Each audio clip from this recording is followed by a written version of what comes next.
Hey everyone, Gil at GrayManPrepping. On this episode of Your Prep for Today, I want to talk to you about generator checks. All right, so before we get into that though, I'd like to remind everybody, if you haven't had a chance to subscribe to the channel, now's a good time.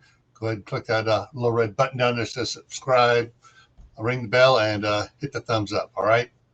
All right, generator checks. Well, generator check is more just taking a quick look at it. We're also going to talk about doing a test run and a load check to make sure everything's working fine on it. But before you even fire that puppy up, a couple things you need to do. A, you need to go over it. Do a full maintenance check on it. You know, check the oil, and actually probably the best thing if you haven't if it's been sitting for quite a while, go ahead and change the oil on it. Then check the air filter, make sure it's nice and clean, make sure spiders haven't gotten up around the air filter, making a big old web nest up in there. And so we fired up all that web and stuff onto the air filter and plug it up. So check the air filter, make sure the housing's all nice and clean inside, make sure the air filter is good. Then check your fuel level. Check your fuel, make sure it's not going bad on you.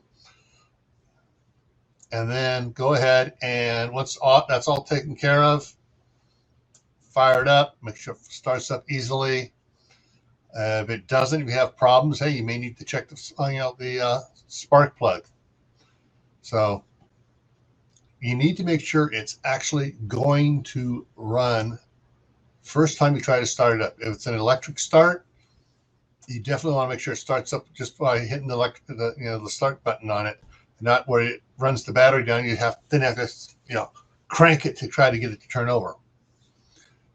Once it's all running, fires up easy, and fires up several times really quick, easy. Then run the throttle up and down, make sure the throttle's working right. Then start putting a load on it.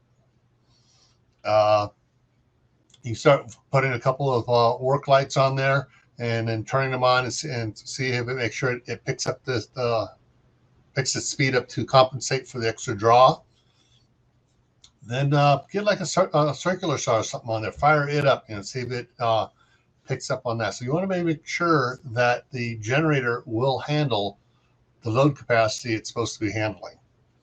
And then once that's done, then you're able to, and everything's working fine, then you're ready for wintertime.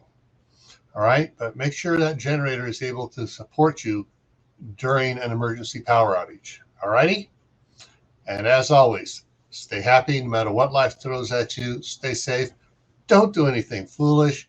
And above all, keep on prepping, and we'll see you in the next video. Take care.